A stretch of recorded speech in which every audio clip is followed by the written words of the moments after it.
Fantastic. Okay. Hi, everyone, and happy afternoon. I'm Margie O'Brien, the director of Capital TV, and I just wanted to thank everyone for letting us be a part of this. My crew and I have had the pleasure of interviewing a lot of the people that you'll hear from today, and they were so hospitable in letting us come with cameras to their centers or to their front lawns to do their interviews. I wanted to begin with breaking news. Just yesterday, President Biden is calling for universal preschool for all 3 and 4-year-olds in our country. He calls this an investment in our kids. Now, this proposal comes after hearing from parents that they just can't afford childcare and they can't find affordable childcare. So we heard this message loud and clear during some of these interviews for the production of our upcoming Child Care Awareness event. And we're going to let you have a sneak preview in just a little while. But first, I want you to understand the background of this. So many parents say, I either have to give up my job and stay home with my kids or go to the job I desperately love, but basically hand over my entire paycheck to a child care. The bottom line is that people are just not feeling that this is a fair decision. So if Biden's move goes forward, it's expected to benefit 5 million children in our country and save families an average of $13,000, which is a considerable amount. There are so many legislators joining us today, and we're happy to have them. And frankly, these are people who simply get it. They understand the importance of affordable childcare and what a crucial role it plays in our state's economy.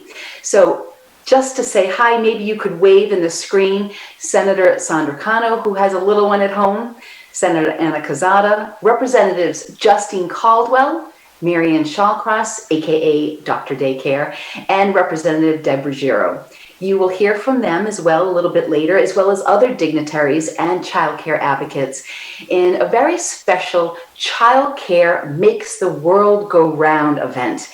This again is Sunday night at 6 o'clock right here on Capital TV, both on air and online. But right now, we want to give you a little preview.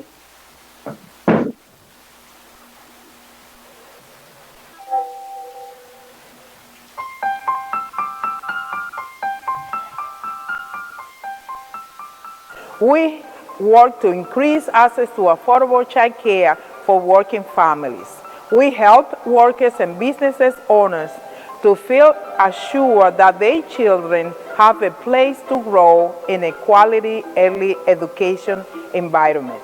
The last 10 years has been very rewarding, but there is still more to accomplish. We as a family decided that I actually needed to close my business because the cost of childcare for the 2 of them was so prohibitive. It just didn't make financial sense for me to work and pay for 2 spots of childcare, and that was a really difficult decision.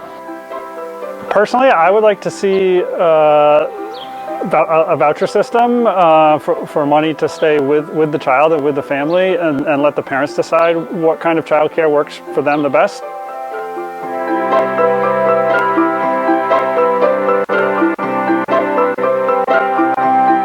As a childcare leaders, we are working hard to bring access to quality childcare opportunities by making affordable and providing outstanding education for all children in Rhode Island. It is hard to find highly qualified staff and keep them. We are very lucky to have the ones we have because they do this work for love. They are very passionate about it. The importance of childcare was clear during the pandemic. It is more important than ever to maintain the funding that has gone toward to supporting those programs, while also figuring out ways to help pay for the new health and safety rules. Hey, good morning, how are you? So the temporary rates provided by DHS is what's keeping it open today. Without that, I think that many centers like us will be struggling. We need to provide the same guidelines, the safety guidelines. We need to do extra cleaning. We need to provide our staff with PPE.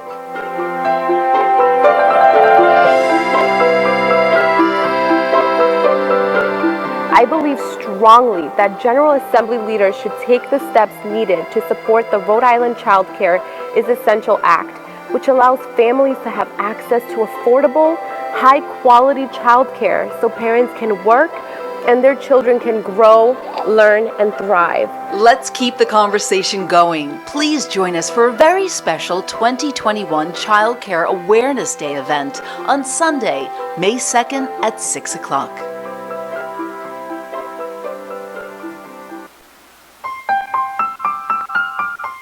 So those are the two special reasons why we're here today, to allow parents to go to work and let the kids learn, be loved by others, and thrive in these settings. And that really is the basis for Child Care Awareness Day. We have two sponsors today for this very important issue, and we're welcoming newcomer, Senator Alana Demario. She, of course, is a working mom herself and understands the need for consistent quality childcare. And our second sponsor, we need no real introduction, Representative Grace Diaz. She has been putting 10 years of passion into this topic and really educating all of us, legislators, the people in this building, how important this issue is. So Grace, I want you to take center stage now and explain to us why we're really all here today. Thank you so much. Margie, you are a rock. You put everything together so nicely. And I know everybody agreed that you have done amazing job. We are lucky to come with you. On behalf of the Permanent Legislative Commission on Child Care, in partnership with Strolling Thunder, Rhode Island, I would like to welcome you today to Child Care Awareness Day to bring legislators, early care and education providers, parents, policy makers, and members of the public together to discuss challenges and advocate for resources to meet the needs of children and family. I will miss if I don't say thank you to U.S. Senator Jack Reed, who from long time is investing resources, energy, advocacy, everything you can name it at the federal level. He's unbelievable with child care, and we should be thankful to come with him. Also, I would like to thank every single members of the Senate and the House that are part of the Child Care Commission, along with each one of the members of the Child Care Commission that are working every day for accomplish important things for families and children. And every volunteer member of the Child Care, everybody who just put a lot of energy to make a difference for families in Rhode Island. The early childhood education workforce is severely underpaid for their expertise. The average early educator earns, listen to this, $12.12 per hour, one of the lowest paid jobs in the United States. Can you see that? That we are paying the lowest paid rate to someone who's responsible to educate our children. So I have advocated for quality child care and early learning since I remember. And the impact those educators have in our youngest citizens is one of the that will follow them throughout their life. So the investment is so important. This year, I am sponsoring a landmark piece of legislation, the Rhode Island Child Care Essential Act, which will make big difference in the life of many child care educators. Along with the Senate, we are moving the legislation counting with so many child care advocates who are putting a lot of energy. But this is the need to ensure that low-income families can access a wide range of quality child care options in the state. Our bill will also cap co-payments for the child care assistance program at 7% of family income, which it will be including workers that never come with the support of subsidized child care. The federal guideline for family affordability is also our responsibility to implement it in the state. And you heard from Maggie that President Biden has already put a lot of plan to helping the early education and make it affordable for so many families. I'm very excited. I think we live in the dream of so many of us who are advocating for so many years. So today we will have an opportunity to hear from everybody, from parents, legislator, advocate, the importance of sustain and improving child care. So I'm so pleased to join all of you, to working with you. Has been an amazing experience. I learned so much from my tireless advocate from Child Care Commission, like Elizabeth Burke Bryan, my good friend Leanne, Rachel Flon, and so many others who dedicated their lives to impact in the well-being of our children, our responsibility. So Margie, I back to you. Thank you so much for everything you have done. You're very welcome, Grace. Always a pleasure to work with you. And the greatest thing about this is we are talking about this topic. People can watch it on Capitol TV. They're watching it online. They're also watching it streamed on Facebook. And we're trying to make sure that everyone can be part of this conversation. Leanne Barrett, a child advocate, is going to explain how. Yes, and I just am here to share logistical details on the simultaneous interpretation that we have available. We know we have a lot of family child care providers in particular, but also center staff whose primary language is Spanish, and families as well. So if you would like to listen to interpretation, you can go to your toolbar for Zoom, and there is a button that looks like a globe. And if you select that button and pick English if you want to hear it in English, and pick Spanish if you want to hear the interpretation in Spanish. And thank you to Shirley Moore, who is our interpreter for this meeting, and she does an awesome job. So with that, I'll give it back to Margie. Thanks, Leanne. Now, typically on Child Care Awareness Day, the State House is full of people. There's a talking portion in the rotunda, and then the whole entire bell room is set up with mats and toys. And it's a great opportunity for legislators to go down and interact with the kids. And someone that is always down there on her knees, on the mats, playing with these children is Representative Deb Ruggiero, and she joins us now. Thank you, Margie. Thank you so much to everyone for all of the work that you do. I look forward to this every single year. Thanks to the advocates, our parents, our educators, and my colleagues, like the wonderful chairwoman, Grace Diaz, who cares so passionately about children and families. You know, we have a lot to be grateful for. As it's been mentioned, it's a new day in our country. President Biden is going to be announcing in his America Family message to Congress and the public tonight that we will have free preschool for all ages of 3 and 4-year-olds in this country. And that is just huge. It really is. And it's also a new day in Rhode Island with the talented leadership of Speaker Shekarchi and Leader Blazejewski. They listen, they care, and they collaborate.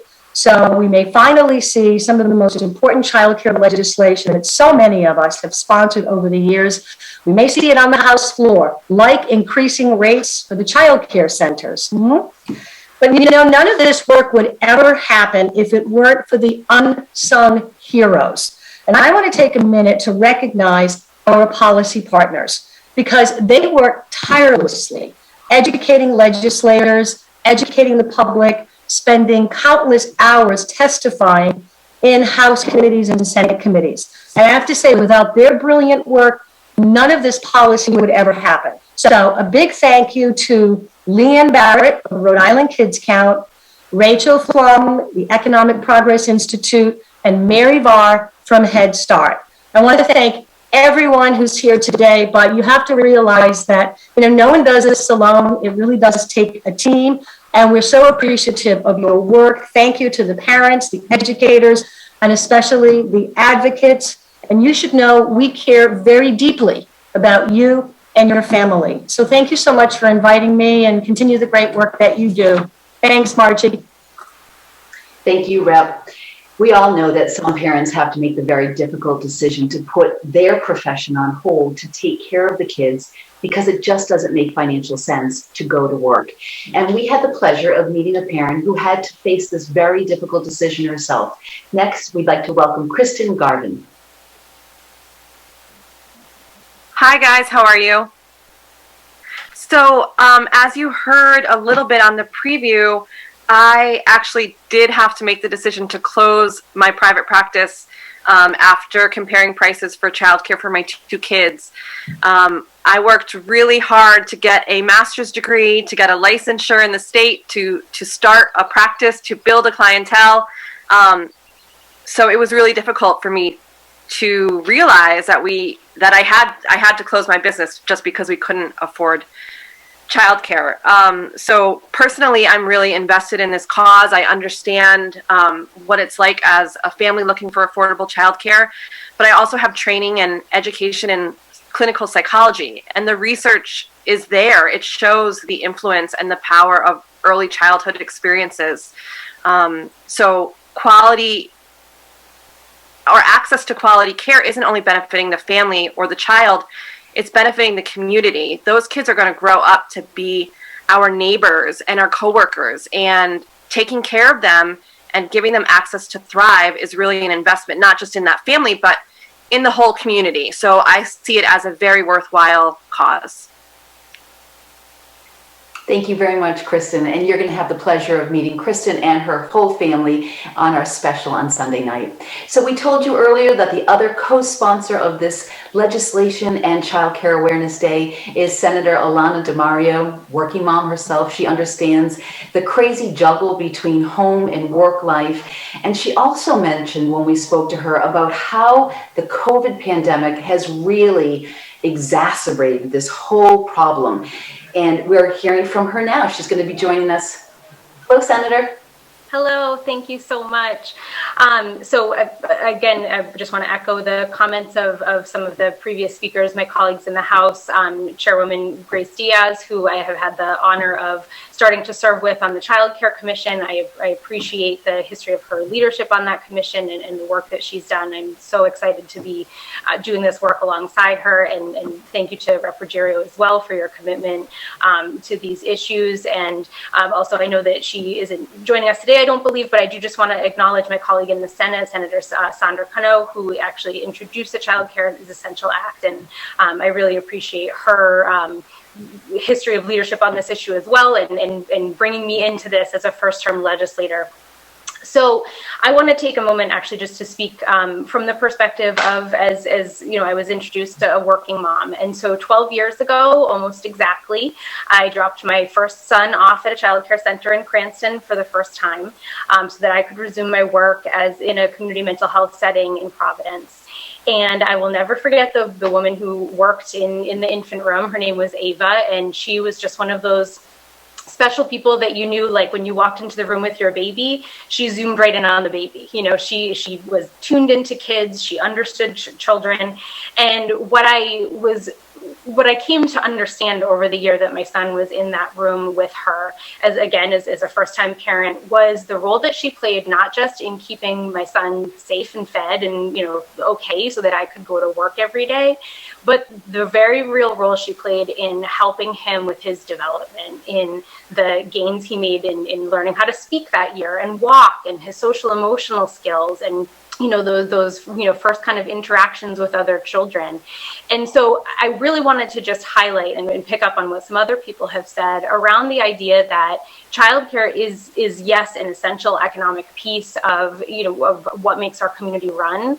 But in addition to that, it is an essential piece, an essential foundation of our children's development. So when we talk about that idea of early education and early educators, that's not just a euphemism for people who take care of kids. That really is a very special and should be highly rewarded skill and service that they're playing in our community for our children. I have 3 children now. We have had childcare in a variety of settings, and all of the early educators that have been part of my children's life are part of my parenting village. They have helped create the children that my kids have grown up to be right now. They have helped me as a mom understand my kids better. And I just really wanted to take the time that I had here today with all of you to highlight that piece and to just really amplify that idea that because they are playing this essential role for our children, this very highly skilled and specialized role, that is something that not only should we recognize and appreciate, but we should reward accordingly. So I will put it back over to you, Margie, but I appreciate everybody's time, and I'm really really just excited to be able to be doing this work alongside all of you. Senator, thank you. And I will echo the idea of life lessons that your children learn from a child care worker that maybe you would never even have learned to teach them. I watched my 18-year-old son last night incorporate this lesson that he learned when he was 3 years old. He put down a napkin, he eats his snack over the napkin, and then folds it up, and all the crumbs go in a wastebasket. And it made me giggle because I remember learning this when he was 3, going, wow, what an important life lesson. So it's so true. These childcare workers come into our children's lives and they really leave a mark. And of course, the childcare providers were right there on the front lines during the early days of this pandemic, always present, but not often praised as much as we saw our medical staff, the grocery workers, or even the delivery workers. We had the pleasure of meeting some super sisters who are child care center owners in 2 different locations in our area. Joining us now is Minerva Waldron and Veronica Manfredi. Hi, ladies. Hello, everyone. Thank you for having us here. Thank you for having us and inviting us. As we know, once the pandemic hit last spring, all our lives changed. We went from having a full going daycare center to being totally closed. We have 2 centers. They were both shut, and when we were given the okay to open, we were only able to open 1 center because we did not have the staff or the funds to run the other center. At that time, our staff was petrified to come back because it's scary. It was a scary time. We didn't know what was going to happen. We didn't know if we were going to get sick or we were going to get the children sick. So it was tough. So we prepared ourselves. We bought, PPE, gloves, masks, and protective gear and gowns. And we made it through. We were there because our parents needed us. If they needed to go to work, they needed a safe place to leave their children. So we were there for them. So we showed up for work and we pulled through. We were all afraid, but we did it. And even our staff, they had to find help at home because they have their own children. So someone had to care for those children while they came to work. And so it put a financial burden in all of us because now they had to pay someone to care for their children while they came to work. And even me as a mother, I had to make a financial decision of only coming to work for 3 days and have my husband stay home with my own children for 2 days. And so it put a burden on everyone. So I believe childcare providers are essential workers, just like any doctor or any EMT or even those grocery workers, because we show up when everyone else shut down. Teachers were able to stay home. Childcare providers were there. We had our doors opened, and we were there to provide this service to all the parents that needed to be at work. And I believe that if there is no childcare, there is no economy, because then no one can get to work if they cannot find a safe place to leave their children.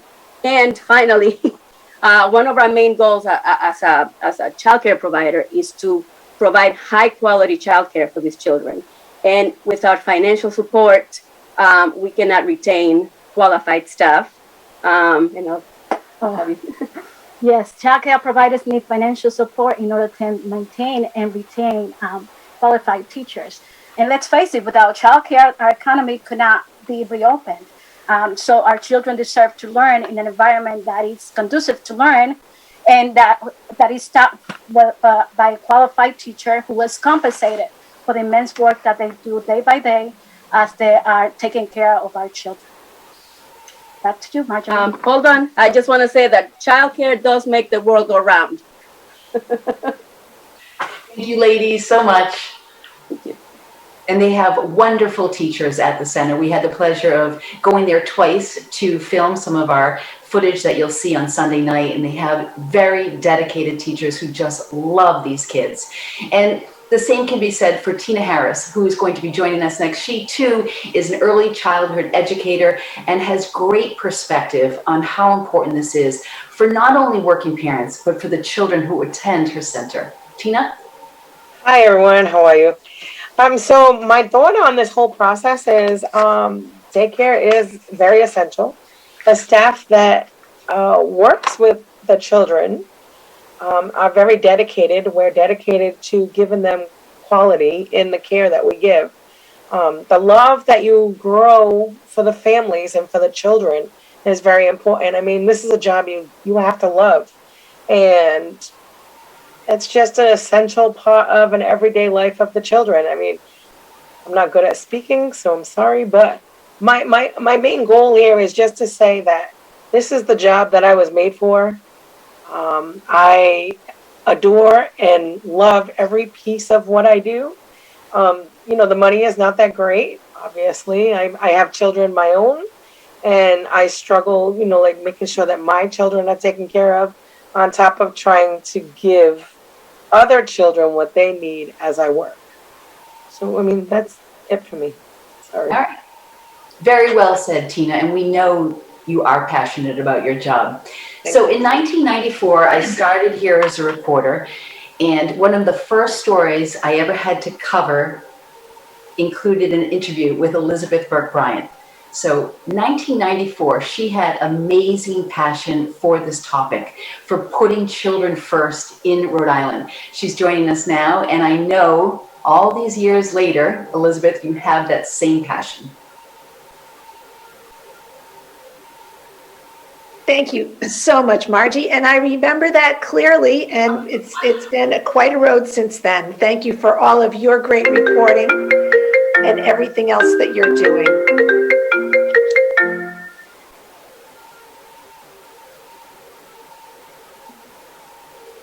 I just wanted to start out to say what an exciting combination event this always has been to have Child Care Day, which has been so ably led by Representative Diaz for all these years, then join forces with Strolling Thunder and Think Babies a few years ago. As Margie said, we usually, when we have access to the State House, can fill it with parents in strollers and babies and wonderful set up childcare rooms that show best practice.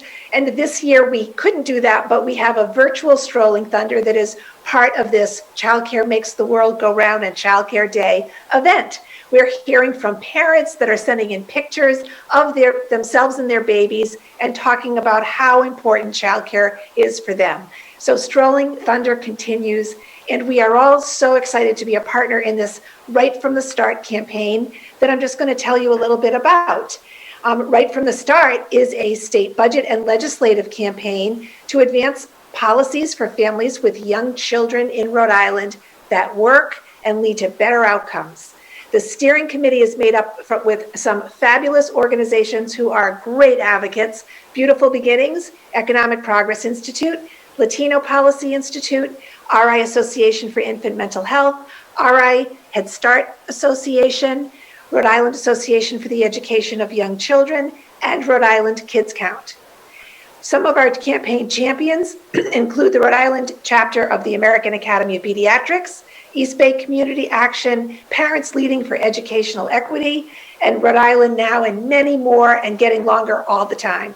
You can sign up to be a champion at the Right from the Start website. So we urge you to do that. So the campaign priorities for Right from the Start this year are really important policy priorities that fit together when you think about what children and families need. First, enact strong state and federal revenue policies. Second, and so importantly, pass the Rhode Island Child Care is Essential Act to improve access to high quality, affordable child care. Both our House and Senate sponsor are on this call with us now. Representative Diaz is the sponsor on the House side. Senator Sandra Cano is the sponsor on the Senate side, and you'll hear more about that act in a moment.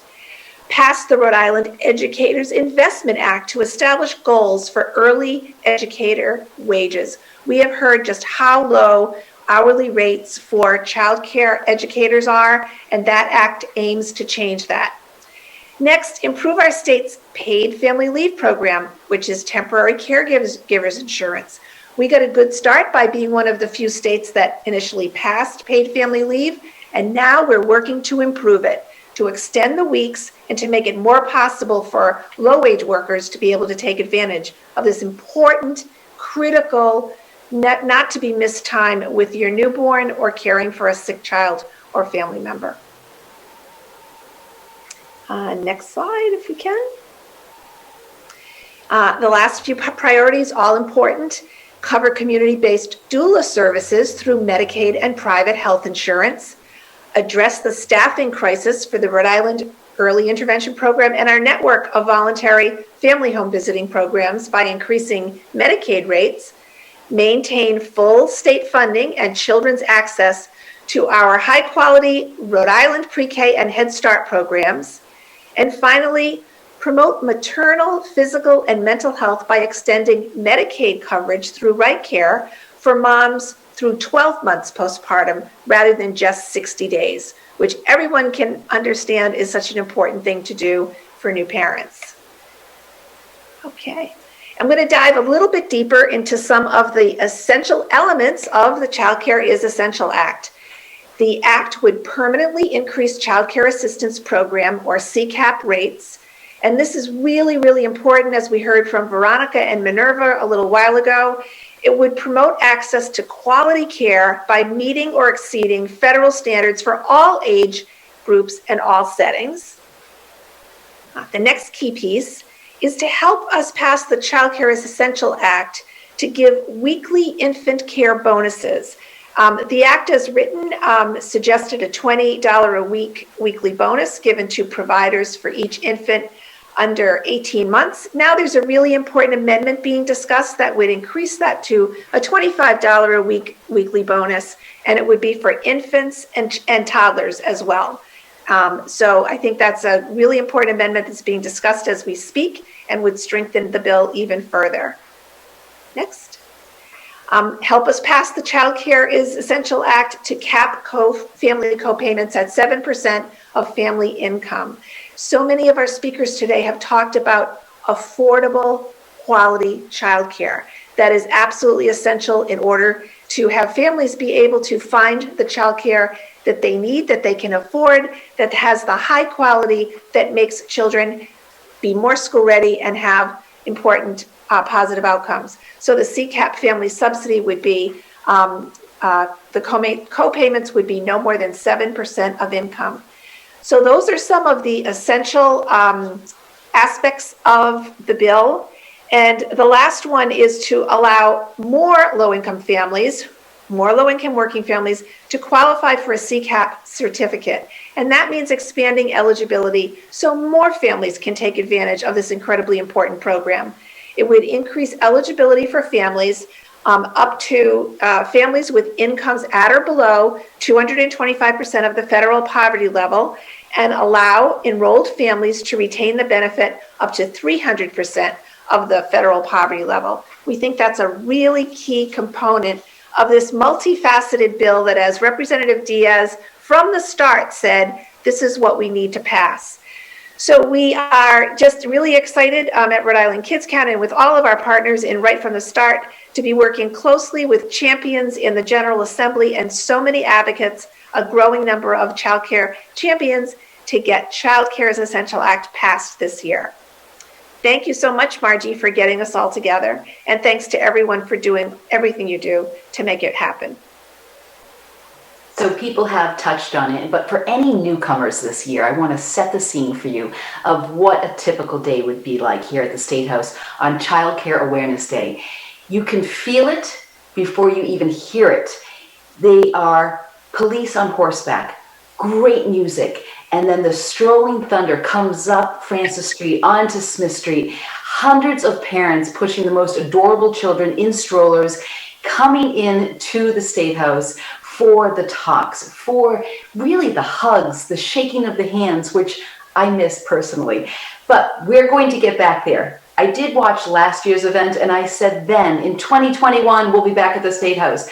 I'm guaranteeing it now. 2022, we will be back here, and we'll see all of this wonderful action. But for right now, we have a special guest joining us. She is not only the representative from the National Strolling Thunder, but she's also spearheading all of the action here in Rhode Island, Wilmaris Soto Ramos. Good afternoon, Wilmaris.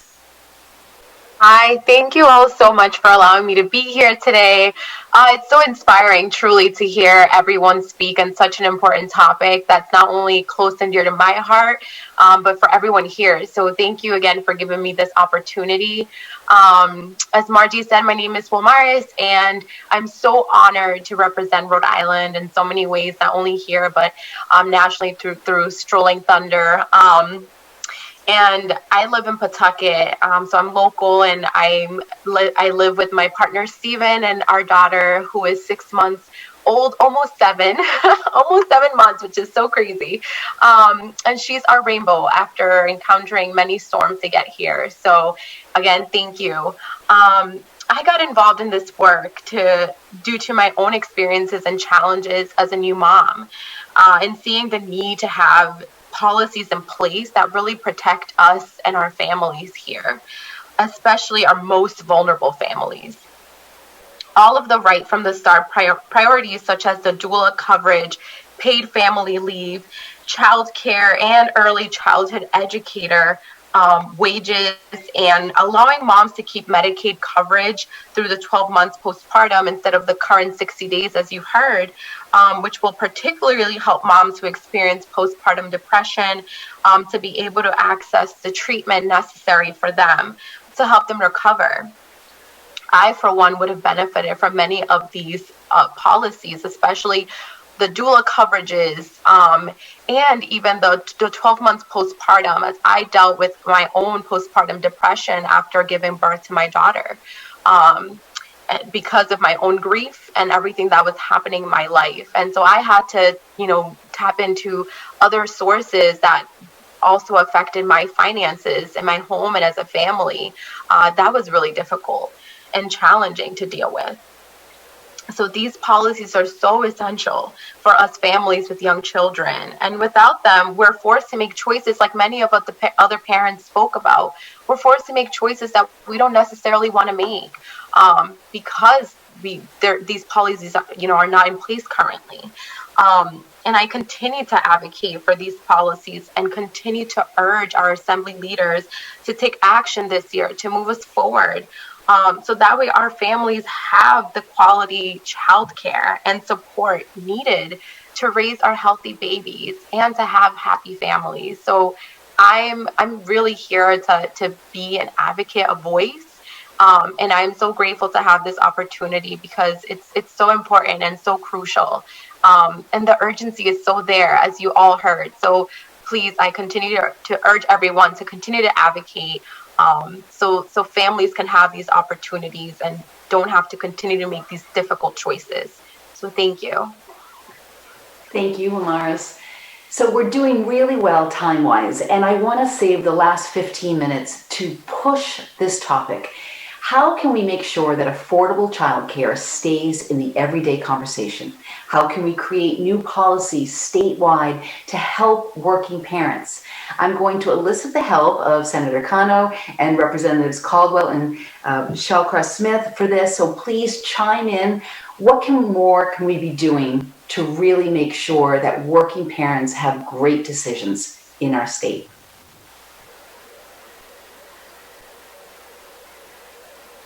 Margie, do you want us to just unmute and chime in? Sure, absolutely. Thank you so much, Margie, and for everyone, and Chairwoman Diaz for bringing me into this conversation. As you all know, I have 2 young kids, although in these conversations they are getting older by the day, I guess. They are 6 and 9, so they are both actually in school. And so, one of the best things I, of course, think we can do is elect more parents of young kids who know about the struggles that folks go through to get good and quality childcare. But I think, the thing that we have to get across to people, which watching the video you put together does so well, seeing the childcare workers and seeing the families, that we all know is that there's really no such thing as other people's children, right? We come together, we work as a village to help each other, and making sure that all of our colleagues, understand that this isn't about my family, this isn't about their family or someone else's family. This is about all of our families and each other and our community. And this pandemic has taught us that, what happens to our neighbors really affects us, right? Every day, the decisions they make, whether they can go to work, whether they have childcare, and we all need to be taking care of each other.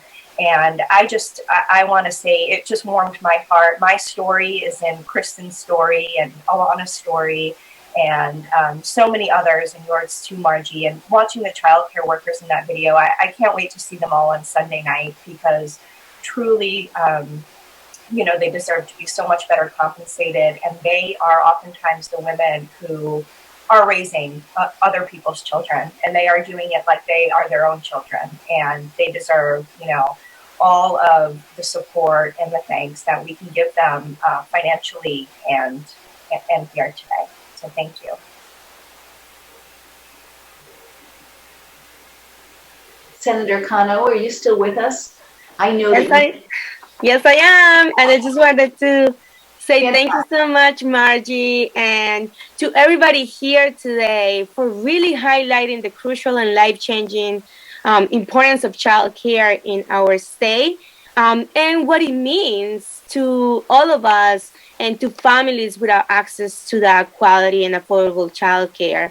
I just want to say, as a fairly new mom, my baby is 20 months. I really recognize, and before that, I knew how important childcare is as a working mom that is balancing, your daily, responsibilities, but also wanted to make sure that your child receive, the early learning skills that she needs to develop. I really, truly value the work of the childcare providers and the staff, and not only the love and passion of how they do, every day, their work, but how they change lives for sure. And they allow for our Rhode Islanders to have their own means because they have to go to work. So, it makes a huge impact for me just to hear the stories of my constituents, but the stories of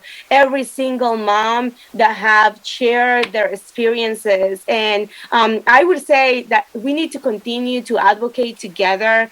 We need to make sure that those voices are amplified. We need to make sure that we are intentional and we prioritize. This should be the year because so many of my colleagues have already mentioned, the pandemic really has taught us a lot. But what it have really touched me is that if there were several systematic inequalities in our state before the pandemic, it have really shown us during the pandemic that it has affected more of our families of color, and the ability to secure quality and affordable childcare is just one example of these inequalities and the lasting impact that a parent and children who are unable to secure these vital services go about every day. So I just want to say, we need to continue doing this work together. I am so appreciative of the commission and all the partners, everybody here. And most importantly, honestly, the leadership and the passion of Chairwoman Diaz and Senator DiMario that hold us all together and really say we can do this, and we're going to do it as a team, and we're going to do it regardless of what party we represent, regardless what city we represent. We're just going to do it because this is important, this is priority, and this is the year that we need to make it happen. So I'm really, really excited to join you. And I want to give a shout out to my constituent and my friend Wilmary Soto, because she has been, Soto Ramos, she has been not only a champion, but a voice, and the voice of many of us that don't have a voice. Sometimes we are really scared to share the story. So thank you for your passion and for being there. And to the staff of the child care providers, I want to say we are here to step up for you this year. We need to take care of you just how you take care of our families. So thank you so much, and enjoy the rest of your day. Thank you, Senator. And we wanted to hear from Representative Marianne Shawcross Smith, because Marianne, I'm sure you're shaking your head right now saying, of course, this is what I see every day in my daycare centers. Let me ask you this. How do you counsel parents on these tough decisions? Whether maybe someone's thinking they might have to stop sending their child to a center that that child is thriving at because of the affordability issue. Thank you, and thank you for the opportunity to be here today. And I really want to give a shout out to all the colleagues in childcare, 48 years of being in this profession. I kind of feel like we're here, everyone, and especially to Representative Grace and Deb, who an amazing job at the Child Care Commission. Everybody is, I feel the energy for the very first time, but most important, the parents. Thank you for asking that, Margie, because I think the number one thing is just listening to them. They're going to knock at your office door and they're really going to tell you what they need. Some parents need breakfast for their children. Some parents need books. There's always extra books in childcare. They always get lots of donations. So giving the families the books, tell them to keep them home and pass them on to the neighbors. It's very important to be flexible for parents. Some parents really can't get to the door at 5 o'clock. And if you really need to open your door at 5:30, you really need to understand that because they're in traffic. They're thinking, I need to get there. So kind of give them a little bit of breath of fresh air to say, we can be here for you. The most important thing parents ask all the time is the education. They're very, very busy. Parents that we see every day start their day 5 or 6 o'clock in the morning and end it much later than that with homework and everything that's going on, God bless, with this pandemic. So I think it's very important that parents really know that your facility is an educational facility. That the children, when they're in housekeeping, they could be your future chefs. If they're in the blocks, they could be future architects. Children have loved playing with Play-Dohs in the center the other day, and they were just massively changing colors and teaching colors. So important to be really a partnership with the families for educating their children. And but the number one thing I can do is please just listen to the parents. They walk into your office and say, what can we do for you? And they really do respect and are very thankful for that support. Rep, thanks so much. And coming up on Sunday night, you'll hear from a mom, Kelly Powers, who works in higher education, and she has 4 boys. 4 boys. She said it was such a difficult decision to stay employed, but at the same time, she realized she couldn't give her kids what they really needed, and that was to be among their buddies, to learn lessons at a child care center that she says is part of her family now. So that's coming up on Sunday. Stories are so powerful, and I wanted to ask our one last guest, Khadija Lewis Khan from Beautiful Beginnings, to share the story she shared right in front of the U.S. Senate just a short time ago. Thank you, Margie.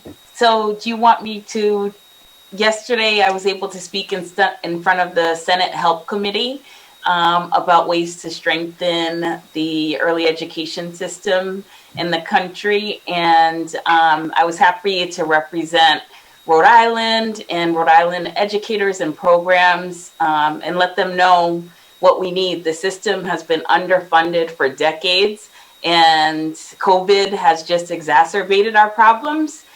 We appreciate all of the stimulus and support that keeps us going through this pandemic, but we need long-term solutions that will be there after the pandemic is over and after the stimulus funds have left, so that we can attract and compensate our educators who mean so much to our children and our families.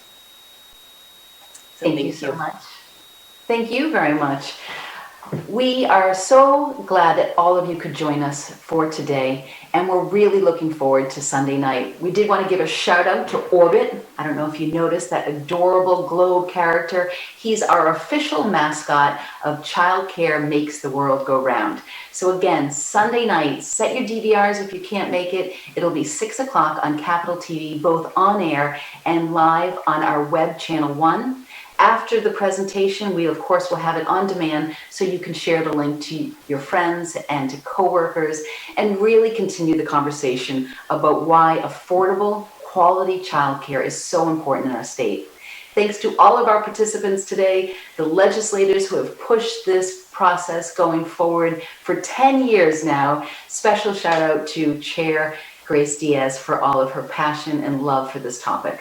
Thank you for joining us, and of course, we here at Capital TV, we're so pleased to be part of this production. Take care, everyone.